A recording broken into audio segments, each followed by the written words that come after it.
So we have Habiba with us, and she's Abbottabad board topper, and we would like to ask some of the questions from her, or let's see what she says because she is experienced in all these things. Can you introduce yourself first? Me, Habiba, and I'm a second year MBBS student in KMC, Private Medical College of Shamir, and I got 1056 marks in 2022 Abbottabad board and secured second position. And today through this platform, I'm supposed to guide you about how to secure good marks in your board exams and how to get yourself prepared for MDCAT at the same time when you are preparing for your board exams. अच्छा, एक ये misconception है कि जब आप ईटा की preparation कर रहे हो तो आप एफएससी अच्छे से नहीं कर सकते, और अगर एफएससी को अच्छे से कर लें तो एमडीकैट को नहीं अच्छे से टाइम दे सकते, तो इस पर आप क्या बोलेंगी? This is kind of stereotype कि बहुत सारे लोग हमारे टाइम पे भी कहते थे कि हमारे जो टीचर्स थे कॉलेज की फैकल्टी वो भी कहती थी कि आप अगर एमडीकैट को टाइम देंगे तो आपका बोर्ड के एग्जाम दे जाएंगे ना। तो there is nothing like this. आप एट अ टाइम बोर्ड को भी टाइम दे सकते हैं, अपने बोर्ड एग्जाम्स की भी अच्छे से प्रिपरेशन कर सकते हैं, and as well as for your MDCAT preparation. मेरा सेंस था कि बोर्ड के एग्जाम सेकेंड ईयर के होने वाले थे, और उससे पहले फरवरी के दिनों में मैंने जो है साथ ईटा जो है वो प्रिपरेशन शुरू कर दी थी ना।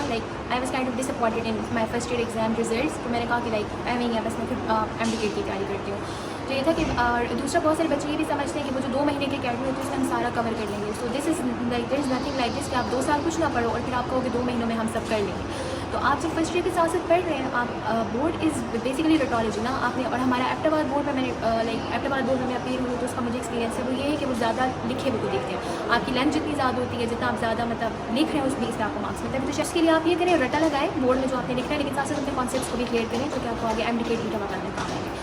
तो मेरा ये कहना है कि अगर आपने बोर्ड की प्रिपरेशन करनी है, साथ साथ आप कॉन्सेप्ट्स को क्लियर करें तो आप टीचर के लिए भी प्रिपेयर हैं। अच्छा, एक और चीज़ ये है कि जब आप एफएससी में पढ़ रहे होते हैं तो आपको ये नहीं पता होता कि किस सब्जेक्ट को टाइम ज़्यादा दें, किसको कम टाइम दें, तो सब्जेक्ट प्रायोरिटी क्या होनी चाहिए? What is your experience about this? एक चीज़ है जो बहुत निगलेक्ट की जाती है, वो है आर्ट्स के सब्जेक्ट्स। ज़्यादा आपको कॉलेज में और आप स्टूडेंट्स आपको भी साइंसेस को आप ज़्यादा प्रेफर करते हैं, बायो, फिजिक्स, केमिस्ट्री, मैथ्स ये सब ना। लेकिन आर्ट्स एक ऐसा सब्जेक्ट है ना, अगर आपने टॉपर बनना है, आपकी पोजीशन लेनी है, तो आप क्योंकि आर्ट्स की वजह से ही आपको जब आप टॉपर बनते हैं तो आपको मार्क्स मिलते हैं। और आर्ट्स एक सब्जेक्ट है जो बैकबेंचर्स को पास भी करवाता है, और ऐसे सब्जेक्ट है जो टॉपर्स के नंबर्स आते हैं ना, एक दूसरे से 1 नंबर कम या 2 नंबर या 3 नंबर से पोजीशन जो जाती है वो आर्ट्स की वजह से जाती है। साइंसेस में तो सारे कॉलेजेस फोकस करते हैं ना, और आप खुद भी फोकस करते हैं। तो मैंने इस सब्जेक्ट पे ज़्यादा जो फोकस किया था वो था आर्ट्स का subject, specially English. Second year में आपके इंग्लिश के एसेस होते हैं और उसमें बहुत मार्क्स कटने के चांसेस होते हैं। तो इस तरह से करें कि जो हर वीकेंड उसमें आप एक ऐसे लिखने की कोशिश करें, और ऐसे आपको कॉलेज वाले आपको बहुत अच्छे से गाइड कर सकते हैं किस तरह से लिखना है, बाकायदा वो सब फ्लो चार्ट बना के। और कोशिश करें ज़्यादा से ज़्यादा कोटेशंस डालेंगे, तब पॉसिबल है जब आप खुद लिखेंगे, प्रैक्टिस करेंगे। इसी तरह से उर्दू में भी आप ऐसे लिखने की कोशिश करें। बाकी समय पाक स्टडी तो वो रटा हो जाती है सारी ना। तो कोशिश करें कि आर्ट्स के ऊपर आप फोकस करें कि अगर आपने जो है वो टॉप करना है, आपने जो है वो टॉपर्स की लिस्ट में आना है, तो फिर आपको आर्ट्स के ऊपर ज़्यादा फोकस करना चाहिए। एक और ये मिसकंसेप्शन होती है कि जब आप आर्ट्स पे फोकस कर रहे हो तो आपका साइंस से फोकस हट जाता है, या साइंस पे आप फोकस नहीं कर सकते, तो इनको बैलेंस करके कैसे चलना चाहिए? आपकी क्या स्ट्रेटजी थी इस पर? जो कॉलेज वाले हैं ना, वो ज़्यादा साइंसेस के ऊपर ही फोकस करवाते हैं। हमारे कॉलेज में ये था, वो नॉर्मल क्लासेस होती थी, साथ में साइंसेस की डबल क्लासेस हुआ करती थी। हमने 6 क्लासेस साइंसेस की लेती थी और सिर्फ 3 क्लासेस आर्ट्स की हुआ करती थी। तो वो ऑटोमेटिकली कॉलेज वाले भी करवा देते हैं बैलेंस। कॉलेज में ज़्यादा फोकस आपका साइंसेस के ऊपर हो रहा होता है, और ना चाहते हुए बंदे को साइंस करनी पड़ती है। आर्ट्स ऐसी चीज़ें जो रह जाती है, बहुत सारे बच्चे ऐसे कहते हैं ना, आर्ट्स हो जाएगी, आर्ट्स में क्या, ये तो आता है, बस कर लेंगे, लिख लेंगे। तो ये चीज़ माइंड में नहीं लानी कि कर लेंगे, लिख लेंगे, ये सीन नहीं होना चाहिए। साइंसेस को जितना टाइम दे रहे हैं उतना आर्ट्स को भी टाइम दें, इस तरह से बैलेंस हो जाएगा। अच्छा, जिस तरह कि आर्ट्स में भी डिफरेंट सब्जेक्ट्स हैं और साइंसेस में भी डिफरेंट है, फिजिक्स, केमिस्ट्री, बायो, तो आपकी टाइम डिस्ट्रीब्यूशन कैसे होती थी? आप किस सब्जेक्ट को ज़्यादा टाइम देती थी? वीक सब्जेक्ट्स को देती थी, या क्या आपकी स्ट्रेटजी होती थी इस पर? ये ऐसे है ना, ये चीज़ कॉन्स्टेंट नहीं होती, ये बदलती रहती है। फॉर एग्जांपल अभी आप केमिस्ट्री में सेकंड चैप्टर पढ़ रहे हैं, वो बहुत आसान है, आप उसको कम टाइम देंगे। 1-2 महीने गुजरे, आप केमिस्ट्री के 5th चैप्टर का है, वो बहुत मुश्किल लग रहा है। For example specially organic chemistry second year की, वो थोड़ी मुश्किल है, उसको थोड़ा ज़्यादा टाइम देना पड़ता है। और इस तरह से आगे जाकर जो लास्ट वाला पोर्शन है वो ईजी, उसको बंदा कम टाइम देते हैं। तो वो डिपेंड करता है कि जो है वो चेंज होते रहते हैं सब्जेक्ट के अंदर। सब्जेक्ट के अंदर भी फिर चैप्टर्स के ऊपर डिपेंड करता है। जो चैप्टर एट अ टाइम आपको ईजी लग रहे हैं, आप उसको कम टाइम दें उस सब्जेक्ट को, और बाकी उसके निस्बतन दूसरे जो चैप्टर्स हैं दूसरे सब्जेक्ट के, वो मुश्किल लग रहे हैं, उसको आप ज़्यादा टाइम दें। तो वो आप पर डिपेंड करता है कि आप एट अ टाइम किस तरह से मैनेज करते हैं सब्जेक्ट्स। अच्छा, एफएससी में स्टडी मेथडोलॉजी क्या होनी चाहिए? किस तरह आप चीज़ों को रिटेन भी कर सकते हैं, प्रैक्टिस भी कर सकते हैं? क्या एक प्रॉपर मेथड है या तरीका होना चाहिए पढ़ने का? वो डिपेंड करते हैं सब्जेक्ट के ऊपर, ठीक है। फॉर एग्जांपल बायोलॉजी में आपको ज़्यादा रटा लगाना पड़ता है और रिवाइज करना पड़ता है, क्योंकि बायो ऐसी चीज़ें जो आपको भूल जाती है। अभी हम एमबीबीएस करें, हमारे भी यही चीज़ है, बायो आगे से हुई है ना, डाइवर्स की हुई है। तो ये कि जितना आप पढ़ें और उसको साथ साथ रिवाइज करें, तो ऐसी चीज़ें याद रहती हैं। For physics and chemistry specially आपको लिखने से ज़्यादा प्रैक्टिस होगी। केमिस्ट्री में organic inorganic chemistry second year में, और फर्स्ट ईयर कैन पे जो इलेक्ट्रिकल इक्वेशंस है बैलेंसिंग करना वाला, वो चीज़ें आपको फिंगर टिप्स के ऊपर आनी चाहिए, वो सही से याद होनी चाहिए। और वो फिजिक्स केमिस्ट्री का ये प्लस पॉइंट भी है ना, वो आपको मार्क्स दिलवाती हैं ऐसी चीज़ें। लाइक बहुत जैसे सेकंड ईयर में नॉमेनक्लेचर के क्वेश्चन हो गए, इस तरह की चीज़ें होंगी, वो 1 या 2 मिनट का काम होता है, वो आपका टाइम बचाती है बोर्ड के पेपर में। लाइक बाकी अपने फॉर एग्जाम्पल सेक्शन से कोई लेंथी क्वेश्चन अटैम्प्ट कर लिए दो, तो आपको पता नहीं चाहिए। लाइक मेरा ये था कि मैंने आखिरी 2 मिनट एग्जामिनर ने पेपर लेना शुरू कर लिया था, और उस टाइम में मैं लास्ट लॉन्ग क्वेश्चन करी थी, और वो नॉमेनक्लेचर के बारे में था। तो मेरा प्लस पॉइंट ये था कि मुझे नॉमेनक्लेचर आ रहा था, तो मैंने आखिरी 2 मिनट में किया, मैंने बाकी क्वेश्चन को अच्छे से टाइम दिया था। मेरे साथ वाले बहुत से ऐसे बच्चे थे, बहुत से ऐसे मेरे पहले से जिनको नहीं आ रहा था, और वो धड़ाधड़ लिखे जा रहे हैं, उनके पिछले क्वेश्चन भी सही से नहीं होते और वो भी सही से नहीं हो पाए, तो आपका टाइम बच जाता है। इस तरह से सॉलिड मार्क्स के क्वेश्चन होते हैं। फिजिक्स में भी ऐसे ही है, तो ये कि आपने प्रैक्टिस करनी है। ऐसे नहीं है कि आप जाके पेपर में बैठे और उस टाइम आप पहली दफ़ा पेन चला रहे हैं, आपको कुछ समझ नहीं आ रही कैसे करना है, तो आपका हाथ चला होना चाहिए। जैसे सिग्नेचर्स आप जल्दी में करते हैं ना, ऐसे आपको इक्वेशंस भी जल्दी आनी चाहिए। मतलब राइटिंग प्रैक्टिस होनी चाहिए और बार बार उस चीज़ को लिख कर प्रैक्टिस करना। रिपीट करना है, रिवाइज करना है। ओके। उर्दू और इसमें वगैरह भी आपने बार बार रिवाइज करनी है। अच्छा, ये एक बहुत इंपॉर्टेंट चीज़ है जिसको बहुत ज़्यादा लोग निगलेक्ट भी करते हैं। जब आप बोर्ड के पेपर्स कर रहे होते हैं तो उसमें प्रेजेंटेशन बहुत ज़्यादा मैटर करती है। Like the way you right the question, the way you present it up, तो उसके भी काफ़ी ज़्यादा मार्क्स होते हैं। और टॉपर्स को तो ये एक हिडन एक सीक्रेट होता है कि वो मार्क्स लेने का, कि वो प्रेजेंटेशन से वो मार्क्स लेते हैं। तो आपके किस तरह के सीक्रेट टिप्स थी या सीक्रेट चीज़ें हैं जिनकी वजह से आपने अच्छी प्रेजेंटेशन करके आपने मार्क्स लिए थे?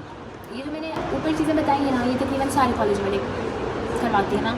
लाइक मैं अगर अपने कॉलेज की बात करूँ, हमारा ये था, हमारा कॉलेज ज़्यादा प्रेजेंटेशन पर फोकस करता था, क्योंकि एग्जामिनर के आगे आपका पेपर पड़ा होता है, आप खुद वहाँ पे जस्टिफाई नहीं कर सकते। आपका जो शीट पड़ी हुई है वही, और ऐसा आपका पेपर प्रेजेंटेशन होनी चाहिए कि वो नंबर ले। एग्जामिनर कभी भी कुछ चीज़ आपको नंबर नहीं देते, स्पेशली टॉपर्स के जो पेपर्स होते हैं, आखिर में जब वो बार बार चेक होते हैं। आई गेस 3 to 4 टाइम्स उनकी बाकायदा चेकिंग होती है बाद में ना। तो कोई आपने अच्छा, एक चीज़ बहुत ये है, स्क्वाश टेप और वाइटनर का यूज़, ये चीज़ बहुत है टॉपर्स में। इस तरह से है, अगर आपने टॉपर्स की लिस्ट में आना है तो स्क्वाश टेप और वाइटनर का यूज़, ये वही चीज़ है ना कि सारा साल आप लिखें, प्रैक्टिस करें। हमारे था, हमें स्क्वाश टेप अलाउड नहीं था। हमारा जो टेस्ट सीरीज़ होती थी उसमें हमें स्क्वाश टेप अलाउड नहीं था, और शुरू में बहुत मुश्किल होता था। स्क्वाश टेप यूज़ करने की बहुत आदत हुई होती है ना, लेकिन फिर with the passage of time जैसे जैसे आप प्रैक्टिस करते हैं तो आपकी आदत खत्म हो जाती है। बोर्ड में हमने कोई स्क्वाश टेप नहीं यूज़ की थी। वो आपको टीचर्स बताएंगे कि अगर कोई गलत हो जाता है तो आप ब्रैकेट लगा कर साइड पर थोड़ा सा क्रॉस लगा दें, पढ़ने वाले को समझ आ जाएगी कि ये क्या मतलब, इससे थोड़ा सा बोल गया ऊपर नीचे। तो जब बाद में आपका पेपर रीचेक होता है, टॉपर्स की लिस्ट में उस टाइम पे आपको पेपर को पोजीशन देनी है या नहीं देनी, तो उस टाइम 3 चीज़ों की वजह से भी आपके मार्क्स कटते हैं। ये चीज़ें भी मार्क्स करवाती हैं। एक और चीज़, ये बच्चे लिख रहे होते हैं, लाइन से बहुत दूर से शुरू करते हैं और लाइन से बहुत पहले ख़त्म कर देते हैं लाइन को। लाइक बहुत ज़्यादा गैप बचा होता है, और वर्ड्स के दरमियान में भी काफ़ी गैप होता है, वो पूरी ऐसे जिग जैग बना होता है। ये चीज़ नहीं करनी, ये पेपर को लाइक बहुत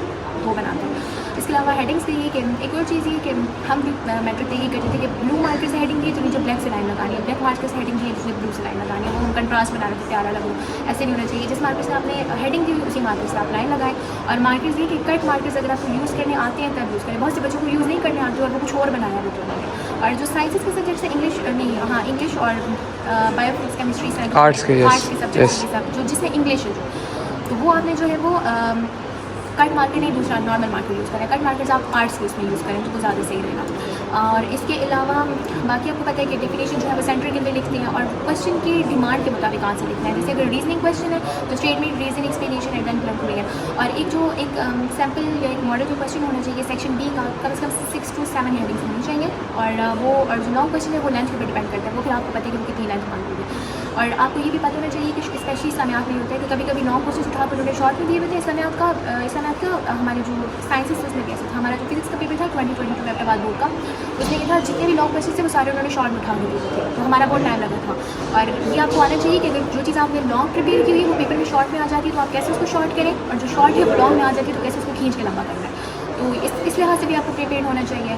और बाकी ये चीज़ें तो बहुत बेसिक और कॉमन है। बायो में डायग्राम मस्ट है हर चीज़ के साथ। एक और चीज़, जो लेबलिंग कर रही होती है उल्टे सीधे एरो जा रही होती हैं, एरो शुरू से लेकर उनको आखिर में बराबर करते हैं। लाइक जो लेबलिंग है वो एक सीक्वेंस होनी चाहिए, ये टेढ़ ना रहे सारी वर्ड्स का पेपर में। फॉर फिजिक्स आपको जो है वो न्यूमेरिकल्स आपकी अच्छे से प्रैक्टिस होनी चाहिए, फॉर्मूलाज वगैरह आपको बहुत अच्छे से आना चाहिए। वही बात हाथ चला होना चाहिए, पेपर में पहली मरतबा ना हो कि आप न्यूमेरिकल लिख रहे हो। और केमिस्ट्री में आपको इक्वेशंस की अच्छे से प्रैक्टिस होनी चाहिए, इक्वेशंस बैलेंस किस तरह से करना है, बाकी सब चीज़ें आपको आनी चाहिए।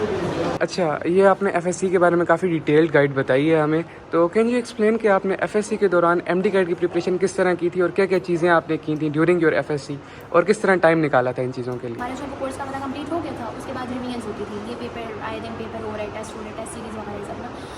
तो मेरा ये था, मेरा ज़्यादा फोकस जो था वो एमडी गाइड की तरफ ही था। लाइक मैंने कहा कि मैंने जो है वो एमडी गाइड में अच्छे मार्क्स सिक्योर करने हैं और आगे एडमिशन के लिए मेरा था ना। तो ऐसे ही कि किड्स की बुक्स तो बहुत बेसिक्स हैं और वो स्टैंडर्ड है, मतलब शुरू ही आप किड्स की बुक से करते हैं ना। किड्स की बायो की है, फिजिक्स की है, केमिस्ट्री की जो आपकी प्रैक्टिस बुक्स हैं उसमें बहुत सिंपल MCQs होते हैं, लाइक जो आपने पढ़ा हुआ है वही बस थोड़ा सा ऊपर नीचे करके वही MCQs में दिया होता है। तो आई वुड से कि अगर आप अभी आप बोर्ड के एग्जाम्स दे रहे हैं, मेरे हाल से 23 से एग्जाम शुरू हो रहे हैं ना बोर्ड के, 23 आपका 23 मेरे हाल से पहला पेपर है। तो अभी तो खैर टाइम गुजर गया, अभी आप लोगों ने बोर्ड के ऊपर ही फोकस करना है। लेकिन ये कि जो बाकी आने वाले बच्चे हैं जो नेक्स्ट ईयर इंशाल्लाह क्लियर होंगे, तो उनका मैं ये कहूँगी कि आप जैसे अभी जनवरी का मंथ खत्म होता है, फरवरी वगैरह शुरू होता है ना, तो बोर्ड को भी के साथ साथ MD की भी थोड़ी थोड़ी वो पढ़ना शुरू कर दें। आप किड्स की बुक्स यूज़ कर सकते हैं, प्रैक्टिस वगैरह उसकी कर लें थोड़ी बहुत। बाकी जो हाई लेवल, इसका फ़ायदा ये होगा कि अभी आपको बेसिक्स आ रही होगी, जब आप अकेडमी इंशाल्लाह ज्वाइन करेंगे तो उस टाइम आपको किड्स के ऊपर दिमाग खपाने की और टाइम ज़ाया करने की जरूरत नहीं पड़ेगी, आप हाई लेवल के MCQs कर सकते हैं। और एक और बहुत रिस्पॉन्सिव ये होता है, बायो के अंदर हम बहुत एक्स्ट्रा चीज़ें कर जाते हैं, हमारे अकेडमी के टीचर्स भी बहुत एक्स्ट्रा करवाते थे, और जो पेपर में आए होते हैं वो बहुत बेसिक चीज़ें आई होती हैं, बुक की लाइन से ही होती है जिनको हम बहुत निगलेक्ट कर जाते हैं। बहुत चीज़ें बहुत सिंपल चीज़ें थी, हम कहते हैं ये तो आ ही नहीं सकता। लाइक आई रिमेंबर कि मैं जब टेस्ट में बैठी थी, बाकी सबका रिएक्शन मुझे नहीं पता, मुझे इस चीज़ पर हैरत हुई थी कि पेपर इतना आसान कैसे हो गया, और उस आसान में भी मुझे चीज़ें नहीं आ रही थी, और मुझे खुद पर हैरत भी हो रही थी, गुस्सा भी आ रहा था और हंसी भी आ रही थी कि ये हो क्या रहा है मेरे साथ। लेकिन ये चीज़ें सिंपल थी, नज़र से गुजरी हुई थी, ये भी पता है बुक की कौन से चैप्टर में कौन सी लाइन पे कौन सा वर्ड है, लेकिन ये नहीं पता वर्ड क्या था। तो ये है कि आपने बुक्स बायो में स्पेशली बुक रीडिंग बहुत स्ट्रॉन्ग रखनी है। ये नहीं करना कि मैं बाहर से एक्स्ट्रा करूँ, बाकी बच्चे एक्स्ट्रा कर रहे हैं तो मैं ये उस तरह नहीं, आपने अपनी बुक रीडिंग स्ट्रॉन्ग रखनी है। और फिजिक्स केमिस्ट्री में ये है कि स्पेशली फिजिक्स में कि आपको जो है वो सिंपल कोई चीज़ होती है वो थोड़ी ऊपर नीचे करके दी हुई होती है ना। तो किड्स की आपकी अभी FSC के दौरान प्रैक्टिस करने का फ़ायदा ये होता है कि आपको थोड़ा ये आइडिया हो जाता है कि इसको ये अगर इस तरह से दे दिया जाए या इस क्वेश्चन को थोड़ा सा चेंज कर दिया जाए तो क्या बन सकता है, तो उसके साथ बोर्ड की बताइए अच्छी तैयारी।